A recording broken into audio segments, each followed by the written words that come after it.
வணக்கம் and welcome to அரசியல் பேட்டை. வணக்கம் சார். சார், பீகார்ல தேர்தல் வருது அப்படின்னோடனே தேர்தல் ஆணையம் வந்து அங்க வாக்காளர் சிறப்பு பட்டியல் சீர்திருத்தம்லாம் செய்ய போறோம் அப்படின்னு சொல்லிட்டு சில வேலைகள் பார்த்தாங்க. எஸ்ஐஆர் வந்து பண்ணாங்க. ஆனா அதுல பாத்தீங்கன்னா ஏகப்பட்ட குளறுபடிகள் இருந்தது வந்து வெளியில வந்தது. ராகுல் காந்தி அவர்களுமே வந்து அதை வெளில கொண்டு வந்தாங்க. நீதிமன்றத்துல வந்து வழக்கு போயிட்டு இருக்கு. நீதிபதிகள் நிறைய கேள்விகள் வந்து எழுப்பியும் அசராம வந்து தேர்தல் ஆணையம் இருந்துட்டு இருக்கு அப்படின்னு தான் சொல்லணும். இன்னும் கூட அந்த வழக்கு முடியல. ஆனா அதுக்குள்ள அடுத்தடுத்து எந்தெந்த மாநிலங்கள்லாம் வந்து தேர்தல் நெருங்கி வருதோ அந்த மாநிலங்கள் முக்கியமா வந்து தமிழ்நாடு, கேரளா, இந்த மாதிரி இன்னும் குறிப்பிட்ட ஒரு 10 மாநிலங்கள்ல வந்து எஸ்ஐஆரை வந்து நடத்தி ஆகணும்ன்ற ஒரு முடிவுல வந்து தேர்தல் ஆணையம் இருக்கு. இப்போ தேர்தல் ஆணையம் எல்லா மாநிலங்கள்ல இருக்க தேர்தல் அதிகாரிகளுக்குமே வந்து சொல்லியிருக்காங்க ஒரு வாரத்துல இது வந்து பண்ணி முடியுங்கன்ட்டு. அவசர அவசரமா வந்து இது பண்றதுக்கான அவசியம் வந்து இப்ப என்னவா இருக்கு? வழக்கும் நிலுவையில் இருக்கு. பீகாருக்கே இன்னும் சரியான ரிசல்ட் வந்து அதுல வரலன்னும் பொழுது ஏன் இந்த அவசரம், எதற்காக? இன்றைக்கு ஒரு செய்தி வந்திருக்குது. அதாவது ஒரு வாக்காளரை நீக்குவதற்கு 80 ரூபாய் பணம் வாங்கி கொண்டு நீக்கியிருக்காங்க. 6689 வாக்காளர்களை வந்து நீக்கியிருக்காங்க. பெரும்பாலும் அவர்கள் வந்து பட்டியலினத்தை சேர்ந்தவர்கள், சிறுபான்மை மக்களை, இஸ்லாமியர்களை இருக்கக்கூடிய வாக்குகளை இது மாதிரி நீக்கியிருக்காங்க. அதாவது வாக்குச்சாவடிக்கு போய் அங்கே வாசலில் போய் பூத்து ஸ்லிப் வாங்கிட்டு அதுக்குள்ளே போய் வாக்கு செலுத்தக்கூடிய வழக்கம் தான் இருக்குது. பெரும்பாலும் வீடுகளில் போய் கொடுக்கக்கூடியது வந்து கொடுக்க வேணாம், நாங்களே கொடுப்போம்னு சொல்லி தேர்தல் ஆணையமே சொல்லி இப்போ அது அந்த இது இருக்குது. அவர்களும் வந்து சரியாக கொடுப்பார்களா இல்லை, நான் வீடு பூட்டியிருந்தா டோர் லாக்குன்னு போட்டு போயிடுறாங்க.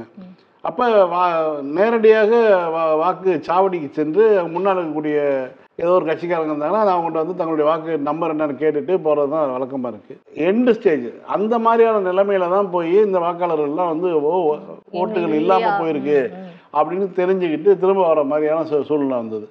இப்படியான சூழல் இருக்கும்போது எப்படி நம்மளுடைய இருக்கக்கூடிய இந்திய குடிமகனுக்கு இருக்கக்கூடிய ஒரே ஒரு உரிமை வந்து வாக்குரிமை மட்டும்தான். மற்ற பேச்சுரிமையெல்லாம் வந்து எழுத்துரிமை, பேச்சுரிமையெல்லாம் வந்து வாயில தான் நம்ம சொல்கிறோமே ஒழிய அதற்கான எந்த விதமான இதுவும் கிடையாது.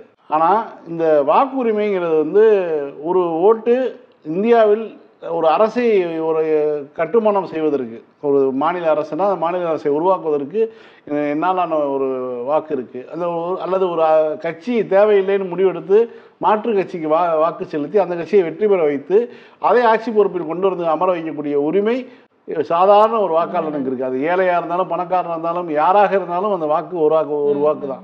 அப்படிப்பட்ட அந்த ஒரு உரிமையை ரத்து செய்வது என்பது, அதுவும் வந்து திருட்டுத்தனமாக அதை வந்து செய்வது, வாக்கு திருட்டு என்பது மிக மிக மோசமான விஷயம். அவன் வந்து இந்திய குடிமகனாக இருக்கக்கூடிய ஒரு நபருக்கு இழைக்கக்கூடிய மிகப்பெரிய துரோகம்.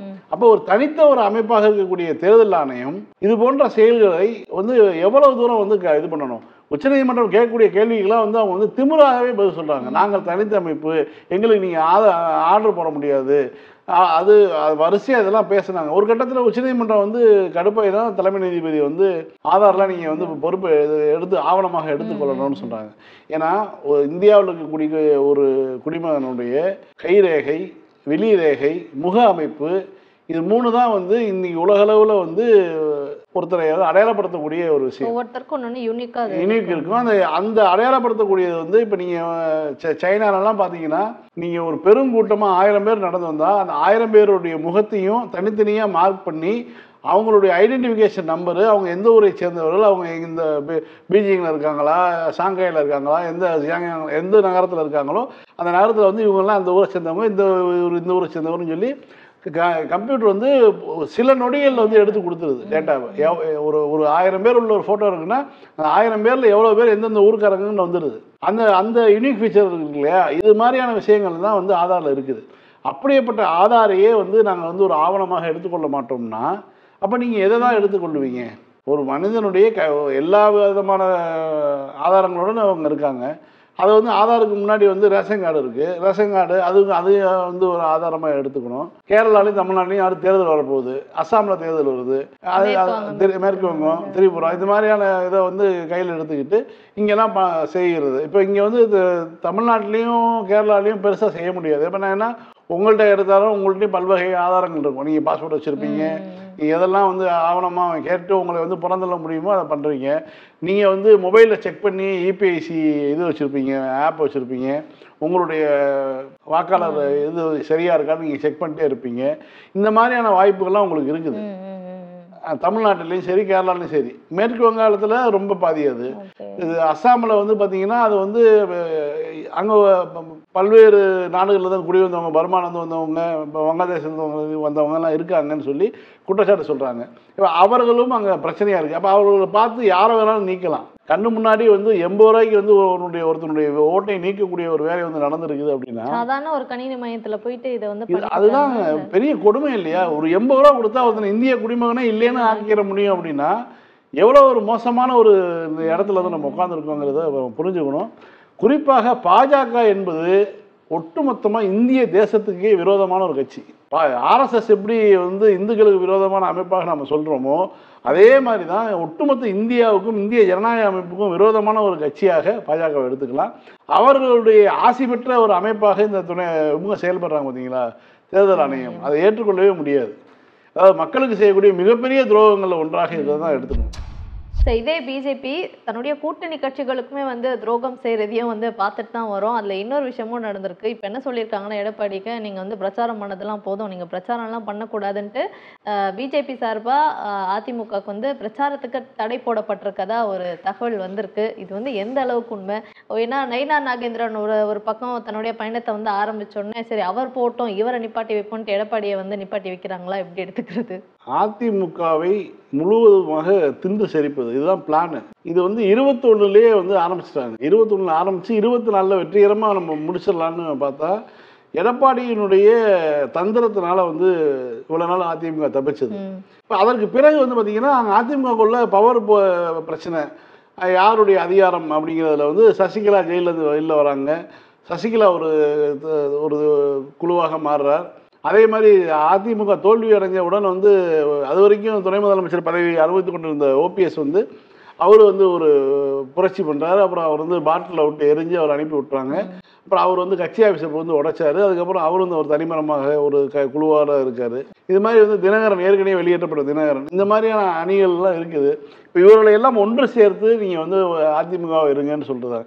ஆனால் வந்து அவங்களுடைய நோக்கம் வந்து இவங்கெல்லாம் ஒன்று சேர்த்து அதிமுகவாக இருந்து ஒன்றுபட்ட அதிமுகவாக இருந்து அவர்களெல்லாம் செய்யணுங்கிறது பாஜகவுடைய உள்நோக்கம் கிடையாது. பாஜக இன்னும் ஒரு 4-5 துண்டுகளாக அதிமுகவை உடைத்து அவர்களை வந்து கொஞ்சம் கொஞ்சமாக வந்து பாஜக வந்து இணைய சொல்லி எப்படி சுவேந்த அதிகாரியை வந்து காங்கிரஸ்ல வந்து தூக்கிட்டு போய் பாஜகவுடைய வழக்கு போட்டு இடியை வச்சு அவரை வந்து பாஜக வரவழை வச்சு இன்னைக்கு பாஜகவினுடைய மேற்கு வங்கத்தினுடைய தலைவராக வச்சுருக்காங்களோ அதே மாதிரி இங்கே இருக்கக்கூடிய அதிமுகவை சார்ந்தவர்களை குழுக்களாக இருக்கிறவர்களை கொஞ்சம் கொஞ்சமாக இன்னும் 4 குழுவாக உடைச்சி அந்த கட்சிக்கு வேல்யூவே இல்லைன்னு ஆக்கி விட்டு அந்த ரோலில் அந்த அதிமுக இருந்த இடத்துல வந்து திமுகவுக்கு எதிர்ப்பாக நாங்கள் தான் இருக்கிறோம்னு வந்து இவர்களை எல்லாம் உள்ளே இணைத்துக் கொள்வதுதான் இவர்களுடைய திட்டம்.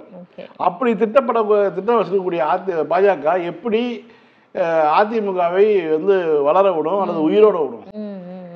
அப்போ அதிமுகவினுடைய இதை வந்து உடைக்கணும் அப்படின்னா என்ன இருந்தால் அவங்களுக்குள்ள இன்னும் அதிகமாக போச்சுட்டு வரணும். செங்கோட்டையை வச்சு ஒரு சின்ன ஒரு கூப்பு அடித்து பார்த்தாங்க. அதுக்கப்புறம் பார்த்தீங்கன்னா ஒவ்வொரு விஷயமும் இப்போ கடைசியில் வந்து இப்போ எடப்பாடி பழனிசாமி 180 தொகுதிக்கு டூர் போயிருக்காரு. இன்னும் வந்து அவர் ஒரு 54 தொகுதிக்கு போக வேண்டியது இருக்குது. இப்போ அதை நிப்பாட்டணும். ஏன்னு கேட்டிங்கன்னா அவர் வந்து அவருடைய செல்வாக்கை வளர்த்து கொண்டு வருகிறார். அவருடைய பிரச்சனையை வந்து அவர் பயணம் மட்டும் போகிறதில்ல, அங்கே அவருக்கு எதிர்ப்பாக இருந்தக்கூடிய ஆட்களை வந்து சரி செய்கிறார். அவருக்கு எதிராக வந்து நாளைக்கு கலகம் மூட்டக்கூடிய ஆட்களுக்கு சரி பண்ணி வச்சுக்கிறாரு. நம்ம வெற்றி பெறுவோம்னு நம்பிக்கை கொடுக்குறாரு. இந்த மாதிரி வேலையில் ஈடுபடுறாரு. அப்போ இது பாஜகவுக்கு வழக்கம் போல் தனித்து விடப்பட்டால் நம்ம தெருவில் நிற்போம். 2018 24 நடந்த தேர்தலில் தனித்து விடப்பட்டது. ஆனால் கூட வந்து அதிமுகவினுடைய குழுக்களான நம்ம தினகரன் இது சசிகலா இது ஓபிஎஸ் இந்த மாதிரியான 3 குழுக்களும் வந்து வேலை செஞ்சாங்க. அதன் காரணமாக ஓரளவுக்கு வாக்கு வாங்க முடிஞ்சது. அப்போ அதுவே வந்து இவர்களெல்லாம் ஒன்று சேர்ந்து விட்டாங்கன்னா நம்மளை கழட்டி விட்டாங்கன்னா நம்ம வந்து ஒன்றுமே இல்லை, மீண்டும் வந்து தரகுப்புற தரையில் விழுந்துருவோம். அப்போ நம்ம வந்து தமிழ்நாட்டில் வந்து ஒரு எதிர்கட்சியாவது நம்ம வரணும் அப்படின்னா அதற்கு என்ன வழி அப்படின்னா சுத்தமாக முடித்து கட்டுவது.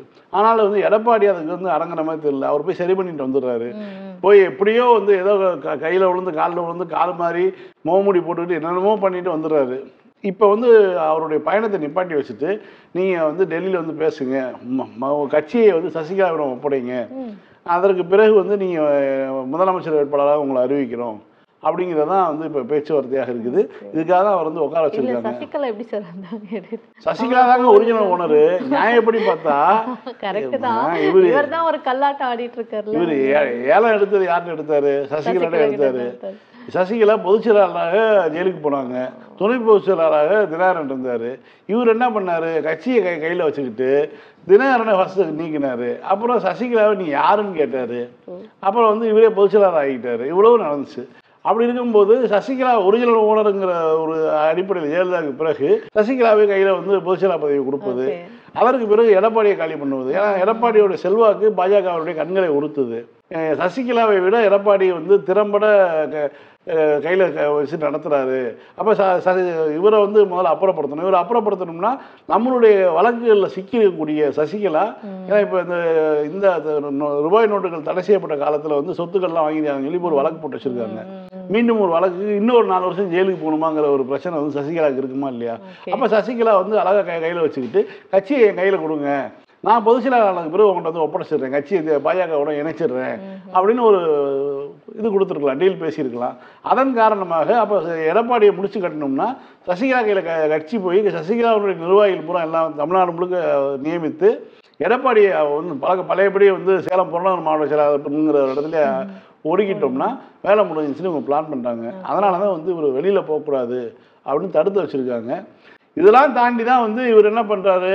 விஜயை பார்த்து எப்படியாவது தாவேகாவோட கூட்டணியை வச்சுட்டு நம்ம வந்து நீங்கள் துணை முதல்வர், நான் முதல்வர், ரொம்ப பயங்கரமாக சந்திரபாபு நாயுடு மாதிரி, பவன் கல்யாண் மாதிரி நீங்கள் அப்படிங்கிற மாதிரி நாங்கள் தான் நீங்கள் தான் அப்படின்னு சொல்லி பேசிக்கிட்டு இருக்காங்க. அவர் இப்படி பேசிட்டு இருக்காரு. ஆனால் செல்லூர் ராஜு வந்து என்ன சொல்றாரு? நாங்கள் யாரையுமே வற்புறுத்தி எங்கள் கூட வந்து சேருங்கன்ட்டு வந்து சொல்றது கிடையாது, எங்களுக்கு அது தேவையில்லாத ஒரு விஷயம் அப்படின்ட்டு அவர். அது என்னமோ உண்மைதான். செல்லூர் ராஜு சொல்றது உண்மைதான்.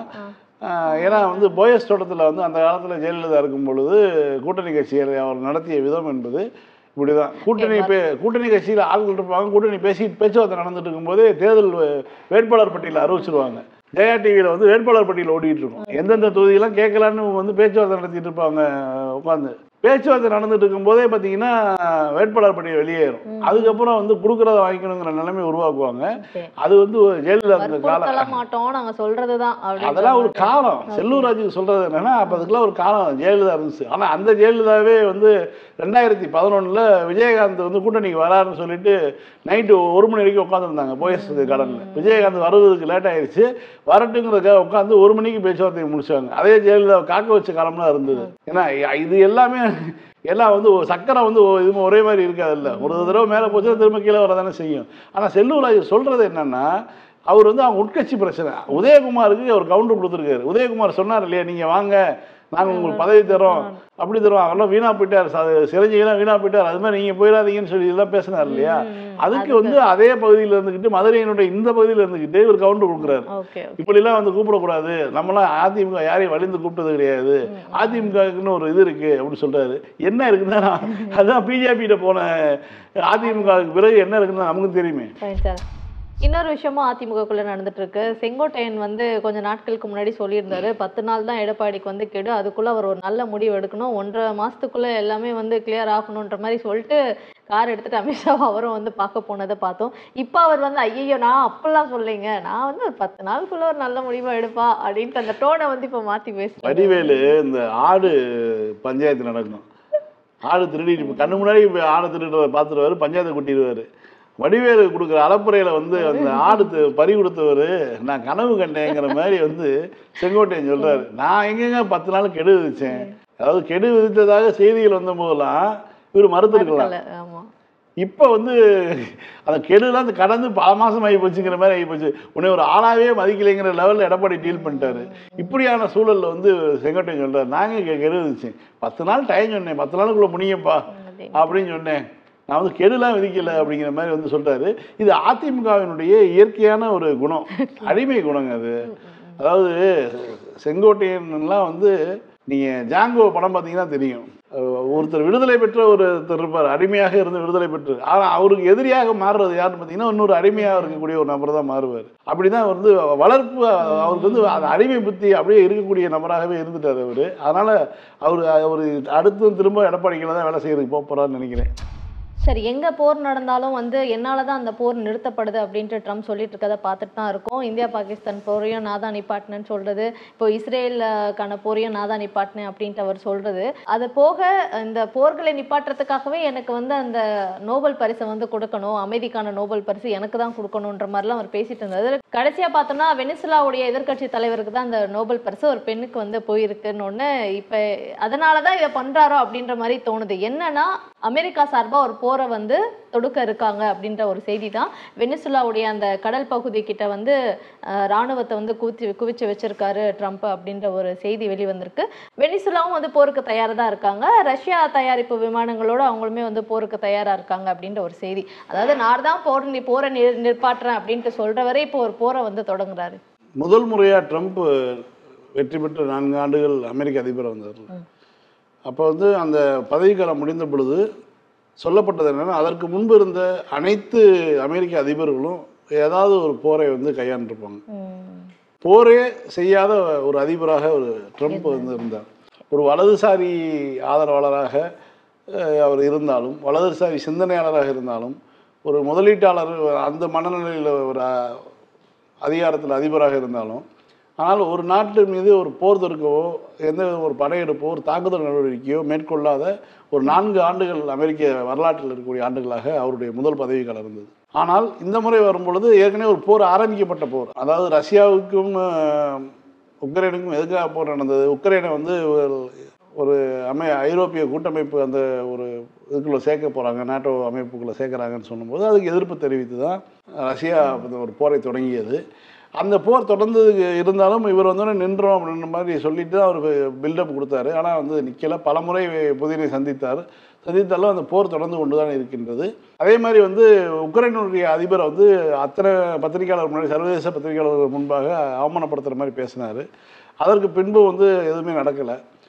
அதே மாதிரி இந்தியாவுக்கும் பாகிஸ்தானுக்கும் இடையில் வந்து ஒரு தாக்குதல் நடவடிக்கையை, ஒரு போர் சூழல் வந்தது. அதை நான் தான் வந்து தடுத்து நிறுத்தினேன்னு சொல்லிகிட்டே இருக்காரு. இவ்வளவும் செஞ்சிட்ருக்காரு. இவ்வளவு செஞ்சாலும் வந்து அவருக்கான அங்கீகாரம் கிடைக்கல. அவர் விரும்பியது அமைதிக்கான நோபல் பரிசு அப்படிங்கிறது மிகப்பெரிய அவருடைய கனவாக இருந்தது. அது இந்த கனவு தகர்ந்து போயிடுச்சு. இந்த ஒரு காரணத்துக்காக அவர் இப்போ நோபல் பரிசு தரலைங்களுக்காக வெனிசுலா சொல்ல முடியாது. ஏன்னா அவர்கள் கொடுத்துருப்பது வெனிசுலா அரசுக்கு பிடிக்காத ஒரு நபரை கொடுத்துருக்காங்க. அவங்க வந்து இவர்களுக்கு பயந்து மறைந்து வாழ்ந்து கொண்டிருக்கக்கூடிய தலைவருக்கு தான் கொடுத்துருக்காங்க. அப்படி இருக்கும்போது இவர் வந்து வெனிசுலா அரசுக்கு ஆதரவாக தான் அவர் செயல்படணும். இப்போ அது ஒரு பிரச்சனை கிடையாது. அவருடைய நோக்கம் என்பது எண்ணெய் வளம் மிக்க நாடுகளை வந்து கட்டுப்படுத்துவது. இப்போ ரஷ்யாவிலிருந்து இந்தியா எண்ணெய் வாங்குது. இப்போ நீங்கள் இப்போ உக்ரைன் பிரச்சனைக்கு பிறகு வளைகுடா நாடுகள் இங்கே அதுவரை ரஷ்யாவிடம் எண்ணெய் வாங்கிட்டு இருந்த ஐரோப்பிய நாடுகள் வளைகுடா நாடுகளுக்கு திரும்பிடுச்சு. வளைகுடா நாடுகளில் எண்ணெய் வாங்கிட்டு இருந்த இந்தியா சர்வதேச அந்த சந்தை மதிப்பை விட குறைவான விலையில் கிடைக்குதுன்னு சொல்லி இந்தியாவிலேருந்து இப்போ ஏதாவது பெட்ரோல் அந்த கச்சா எண்ணெய் இறக்குமதி பண்ணி அதை வந்து வேறு வடிவமாக்கக்கூடிய நிறுவனங்கள் நேரடியாக ரஷ்யாவோட வாங்க ஆரம்பிச்சிருச்சு. அப்போ இது எண்ணெய் வளம் மிக்க நாடுகளை கட்டுப்பாட்டுக்கு கையில் எடுக்கணும். இப்போ வெனிசுலா வந்து மிகுந்த எண்ணெய் வளம் உள்ள நாடு, உலகத்திலேயே வந்து மிகுந்த எண்ணெய் வளம் உள்ள நாடுகளில் வெனிசுலாவும் ஒன்று. ஸோ அதை வந்து கட்டுப்படுத்தணும் அப்படிங்கிற நோக்கத்தில் தான் வந்து இந்த மாதிரியான விஷயங்கள் பண்ணியிருக்காரு. அவர் இன்னொரு ரீசன் என்ன சொல்றாருன்னா, அமெரிக்காவுக்கு வந்து போதை ஊடுருவலுக்கு வந்து வெனிசுலா காரணமாக இருக்கு. போதை மருந்து கடத்தலுங்கிறது இருக்கு இல்லையா, அது புளோரிடாவுக்கு, மியாமிக்கு இந்த மாதிரி அந்த நேரடியாக வந்து கடல் வழியாக கொண்டு போயிடுறாங்க அப்படின்னு சொல்லி தான் பெரிய ஒரு தாக்குதல் நடவடிக்கையை வந்து அமெரிக்க இராணுவம் மேற்கொண்டது. அப்போ அவர்களை தங்களுடைய கட்டுப்பாட்டுக்கு வைக்க, தங்கள் சொல்லக்கூடிய நிறுவனங்களுக்கு அவர்களுடைய எண்ணெய்களை விற்க இதுக்கு மட்டும்தான் அமெரிக்கா அனுமதிச்சிருக்கு. ஸோ இதெல்லாம் வந்து நமக்கு ஒரு இதுதான், இதன் அடிப்படையில் தான் ரஷ்யாவை மிரட்ட முடியாது, வெனிசுலாவையும் கௌதமாலாவையும் மிரட்ட முடியும். ஸோ அதன் அடிப்படையில் தான் அவர் பேசிகிட்டு இருக்காரு. ஸோ ஒரு சிறப்பான விஷயத்த தமிழ்நாடு அரசு வந்து கொண்டு வந்திருக்காங்க, செயல்படுத்த போகிறாங்க அப்படின்றது ஒன்று இருக்குது. காலை உணவு திட்டம் பள்ளி மாணவர்களுக்கு எந்த அளவுக்கு பயனுள்ளதாக இருக்குது, அவங்க பெற்றோர்கள் எந்த அளவுக்கு நிம்மதியாக இருக்காங்களோ அதுக்கு நிகரான இன்னொரு திட்டத்தையுமே வந்து கொண்டு வந்திருக்காங்க. தூய்மை பணியாளர்களுக்கு வந்து 3 வேளையுமே வந்து உணவு அளிக்கக்கூடிய ஒரு திட்டம் தான் அது.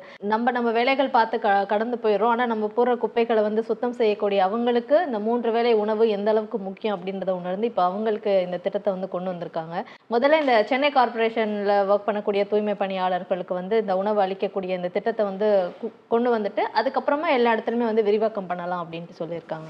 29,500 பேருக்கான ஒரு திட்டமாக இது கொண்டு வந்திருக்காங்க. அதான் தமிழ்நாடு ஒவ்வொரு விஷயத்துலையும் ஒரு முன்னுதாரணமாக இருக்கும். இந்த காலை உணவு திட்டத்தை பற்றி பேசும்போது அது எவ்வளோ தூரம் வந்து சிறப்பாக இருக்குன்னு நம்ம பார்த்தோம். அதே மாதிரி வந்து தூய்மை பணியாளர்களுக்குன்னா இப்போ என்ன காரணம்னா, அவர்கள் வந்து 3 வேலையிலும் வந்து வேலை செய்கிறாங்க.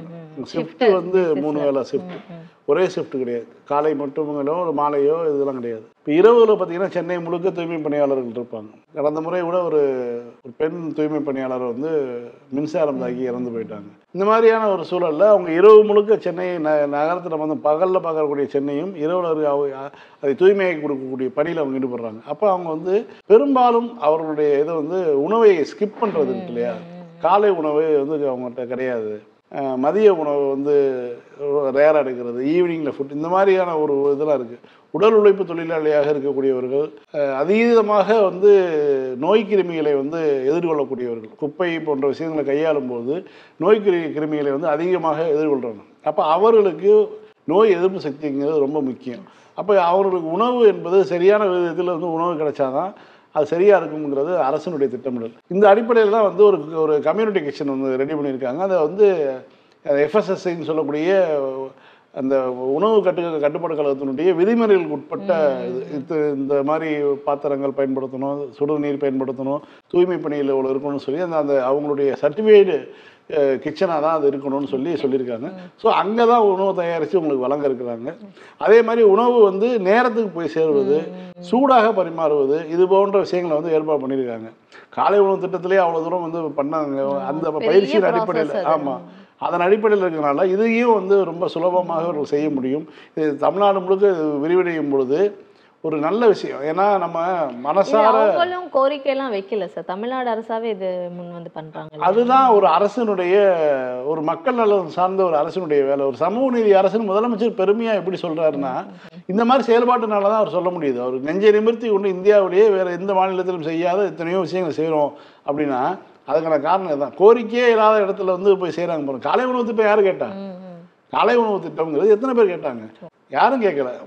முதலமைச்சர் வாக்குறுதியிலும் இல்லை, வாக்குறுதியும் இல்லை, செஞ்சாங்க.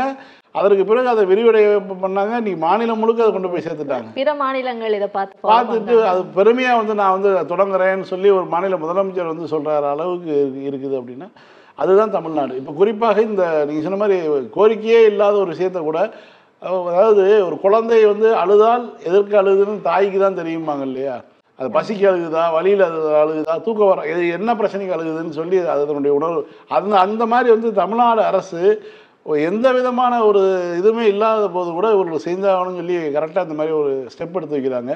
இது வந்து இந்தியா முழுக்க போய் சேரணும். இன்னைக்கு காலையில் ஒரு வீடியோ பார்க்குறேன், பீகாரினுடைய கலெக்டர் வந்து ஒரு இடத்துல நிற்கிறாரு. அவர் முன்னாடியே வந்து ஒரு 10 வயசு பையன் வந்து குதிரை ஓட்டிக்கிட்டு அந்த சம்பாதிக்கிறதுக்கு அந்த இது பண்ணிகிட்டு இருக்காரு. நம்ம ஊரில் என்ன பண்ணுவாங்க, ஒரு சின்ன பையன் ஒரு டீ கடையில் இருந்தாலும் இங்கே வாடான்னு கூப்பிட்டு வயசு என்னன்னு கேட்டு, ஏன்டா வேலைக்கு வந்தான்னு கேட்டுட்டு, ஸ்கூலில் படிக்கிறியாடான்னு சொல்லி யாராவது ஒரு பொதுமக்கள் கேட்பாங்க. இந்த மாநிலத்தில் அவன் வந்து திமுக ஓட்டு போடுறவனா ஓட்டு போடாதவன் கூட இருப்பான். ஆனால் அவனுடைய சென்ஸ் வந்து என்னென்னா, நீ படிக்கணுங்கிறது அது மூலையில் இருக்கும். அதுதான் வந்து தமிழ்நாடு. இன்னைக்கு அந்த வீடியோவை பார்த்து எனக்கு அவ்வளோ அதிர்ச்சியாக இருக்குது. இப்போ இது மாதிரி எத்தனை லட்சம் குழந்தைகள் அங்கே வீணாக போயிட்டுருக்காங்க படிக்காமல் அப்படிங்கிறது. இந்த மாநிலம் என்பது வேறொரு வடிவமாக இங்கே இருக்குது. தமிழ்நாட்டுக்கு இருக்கக்கூடிய செயல்பாடுகளை ஒன்றிய முழுக்க வந்து போய் சேர்க்கணுங்கிறது தான் நம்மளுடைய விருப்பம். ஃபைன் சார், திரும்ப திங்கட்கிழமை இதே நிகழ்ச்சியில் சந்திக்கலாம். மீண்டும் திங்கள் மாலை 6:30 மணிக்கு அரசியல் பேட்டை நிகழ்ச்சியில் சந்திக்கலாம். நன்றி. நன்றி.